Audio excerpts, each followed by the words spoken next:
Yo, some consoles elude us no matter how much we love games. For me, that was the Sega Saturn. I grew up seeing it everywhere. Demo kiosks, in gaming magazines, but no one I knew ever owned one, and I never had a desire to rent one to play specific games.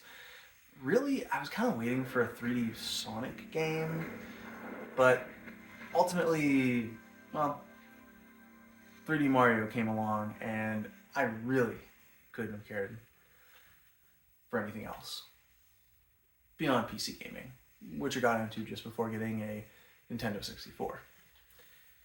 However, years later, I would get introduced to my buddy Pete and his cabin where he had a near complete collection of Sega Saturn games. So today, let's talk about the first game that I played on Sega Saturn and initiate all of you into the cabin cult.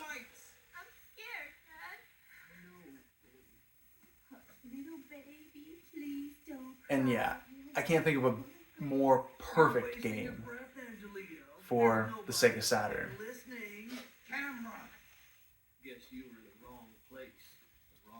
And I'm going to keep it a mystery for a moment. It's Crow, City of Angels. I believe in a place where restless souls wander, burdened by sadness. They can't enter heaven, so they wait.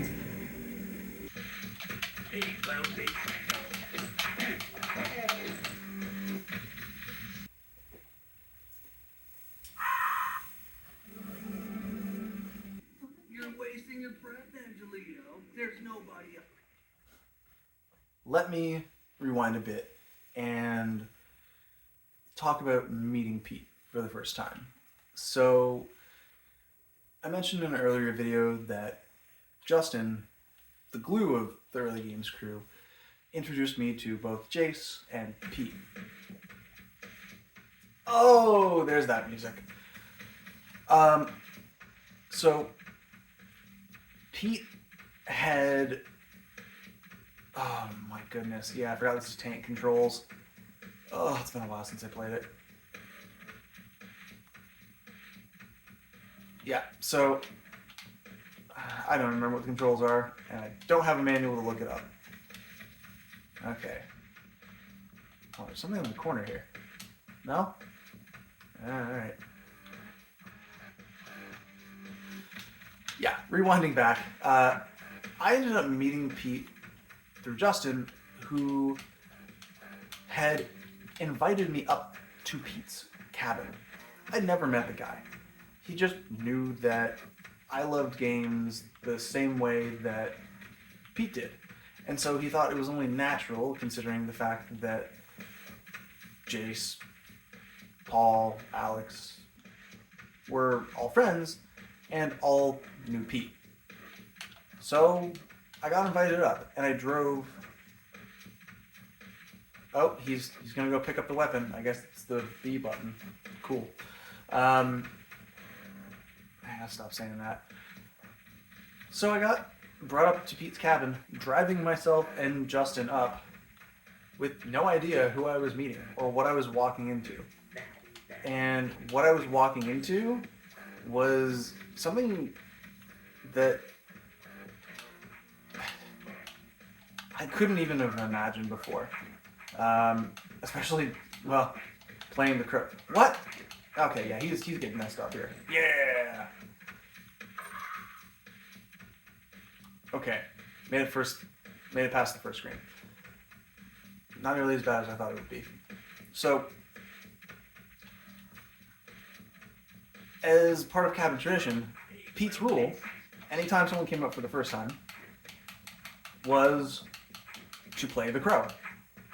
Because it was one of those games that he was excited about when he was a kid, if I'm remembering correctly. Pete, feel free to correct me if I'm wrong. Also, happy birthday.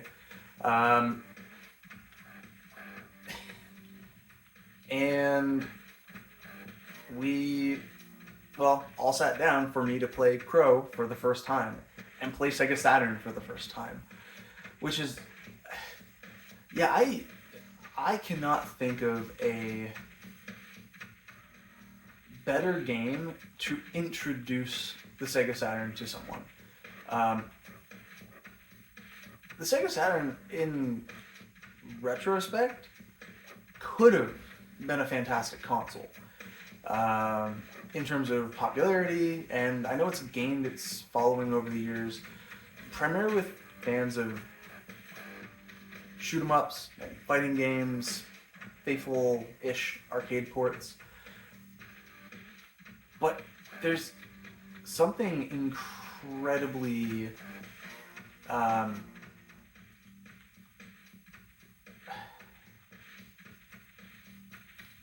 timely about the Crow on Sega Saturn. It's a game of its era. It's got tank controls, it's confusing and doesn't really make a whole lot of sense.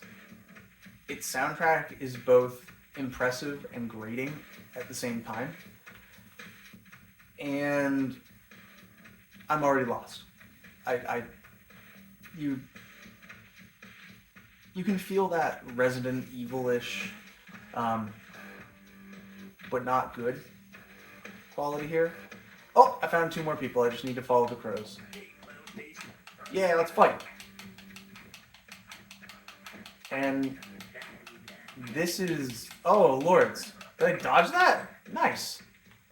Oh, man, that man has been... Well, he shrunk like Benjamin Button.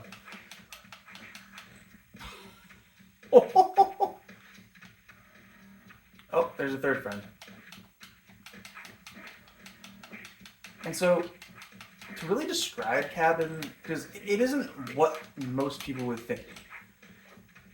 So Cabin is up in a northern Ontario township. Township of Tiny. So it's in literally tiny town Ontario. And there's nothing more fitting. There's a grill up there that to this day still has an arcade, from what I understand, but it likely is not what it once was. And I've got Cabin stories for days, so we will revisit Cabin, but I specifically want to talk about at least what I remember from my first time up at Cabin. There's a reason that Cabin became this kind of sacred ground for us, and really still is to this day. It's an escape. Pete had a rule where we weren't allowed to bring up anything modern. Luckily, I still had my Super Nintendo at the time, and other people had other older consoles. This was well before... Oh my lords. Well before the classic consoles, mini consoles, whatever you want to refer to them as. So there was no convenient way of really bringing up much. So I lugged up a small mini CRT that my family had still lying around, because we had a small one from our trailer, which, to be fair, our trailer was more of... It was a cottage-style trailer, so it was more like a little cottage community that just happened to be on wheels. If that makes any sense to anyone out there, it wasn't what you would see in, like, Trailer Park Boys. Although the shenanigans we got up to were definitely Trailer Park Boys-ish. Mind you, we were underage. However, Cabin was its own thing. I want to say there was that first time up there, 20 of us or so. There may have been a little more, a little less, but definitely in that range. And to paint the picture for you, Cabin has 2 bunk beds in a tiny room. One, I want to say, queen bed? Correct me if I'm wrong, anyone who has been there. And then a pull-out couch, at least now. may have not been a pull-out couch at the time. And that's really it. Other than that, we brought up tents. I myself slept in a tent. I'm not one for camping, but I can't remember if I went out and got one or happened to have one, but regardless, a tent plus a blow-up mattress was what was in store for me. And that was perfect. We set it all up on the field. There was a ping pong table, which naturally we used for beer pong because, of course. And, oh no, I'm getting ganged. I'm getting ganged up. All right, yes. Uh-oh, friend. Oh, not a friend. The damage in this is incredibly, wildly inconsistent. Some guys go flying and they're done. Some guys take a bajillion hits. This guy seems invincible for some reason. Come back here, come back here, come back here. Oh! There we go. Alright, we got him. Maybe this has better... Oh, there's another person. And yeah, so we had basically camped out. But we set up our consoles, our little CRTs, and we played a bunch of games. Playing The Crow was definitely an experience. I don't even think I got this far when I played it before. We definitely got confused and lost. I can't say we were necessarily entirely sober when we did it. But I don't know if you necessarily want to play this game stone cold sober. I sure hope the Angry Video Game Nerd didn't. How do I get rid of...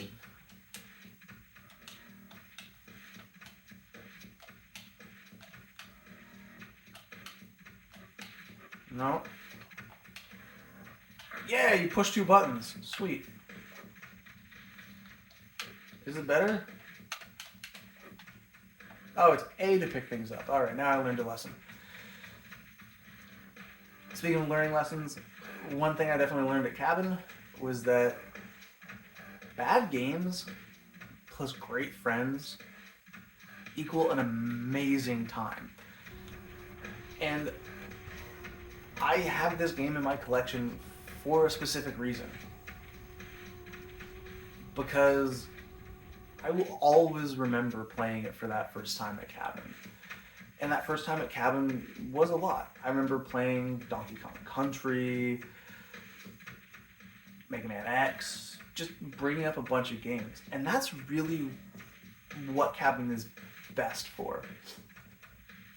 Bringing up and playing games that you either don't intend to beat and you're just playing to relive it a little bit, or it has that quick arcade hit action stuff like a fighting game, like Battle Monsters or The Hungry Cave. Actually, I think The Hungry Cave is in Battle Monsters. Again, someone correct me if I'm wrong there.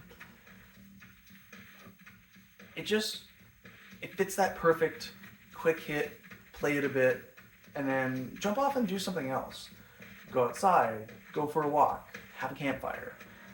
And that is kind of what sums up, I think, something that is deeply missing from a lot of modern games these days. Not to sidetrack too much, but a lot of games these days tend to want to consume your whole time. They don't want to let you go. They're clingy.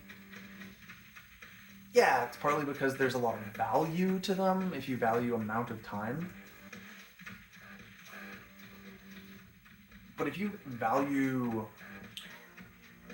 novelty, polish, pacing, respecting your time as a gamer, they don't necessarily do it. Not that this game does either, but it's a much shorter game than, say, Crimson Desert. Regardless, though, going to Cabin became a bit of a ritual. And we didn't necessarily play The Crow every single time we went up. Although for the first few times, I kind of, I don't want to say demanded that we play it, but I was excited. Oh no! Oh yes, that person hit a wall. I was definitely excited to experience the awfulness that existed within this game. Uh-oh. I...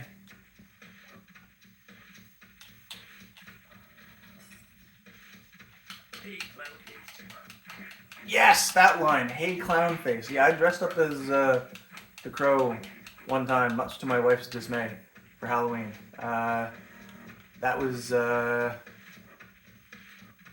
good times. Oh, friend.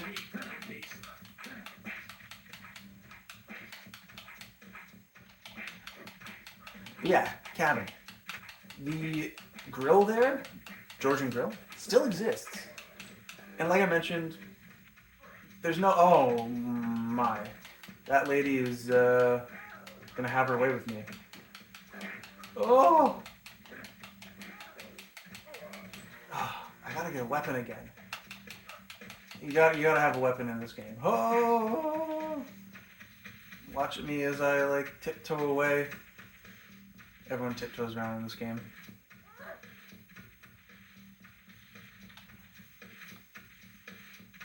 Ah! Alright. Guess I'm fighting with my fists. Nice.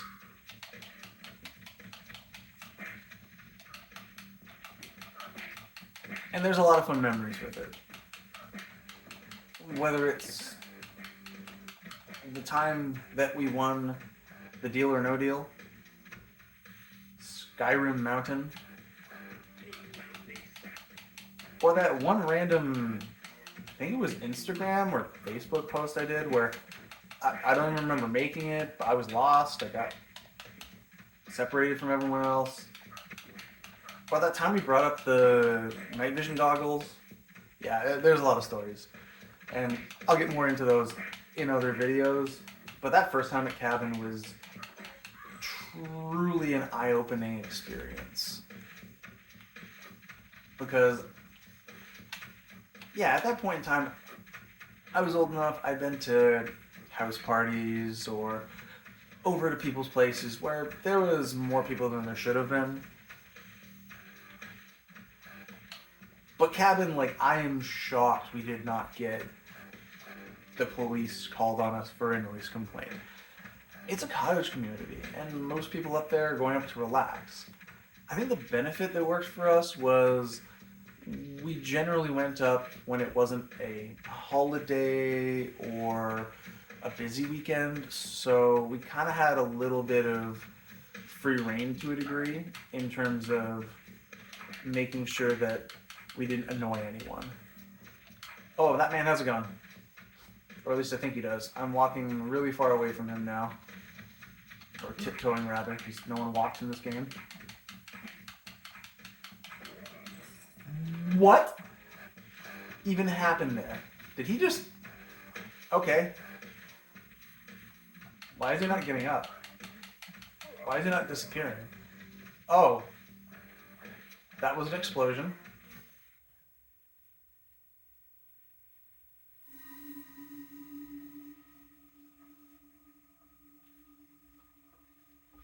Here we go again, for some reason.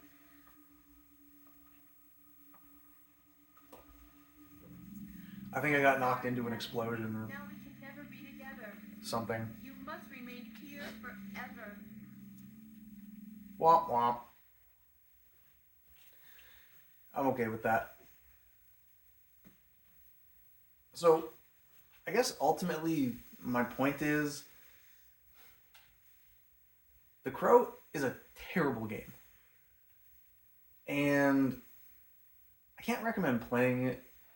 I know later on we ended up getting through it using cheats to get further into the game.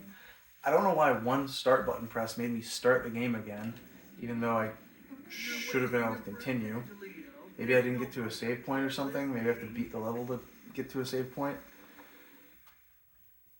Regardless of that, though,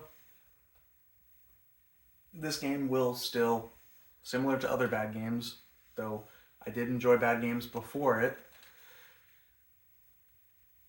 it'll always hold a special place for me. So, two questions as this game starts up again from the very beginning. What's a bad game that holds a special place in your heart? You objectively know it's terrible, but you just enjoy it anyways. And then, second from that, what's an experience you've had playing games with other people where the game itself wasn't necessarily what made it great, but the fact that you were sharing it or experiencing it with other people around you, either cheering you on or just appreciating the awkwardness or the spectacle of that particular game.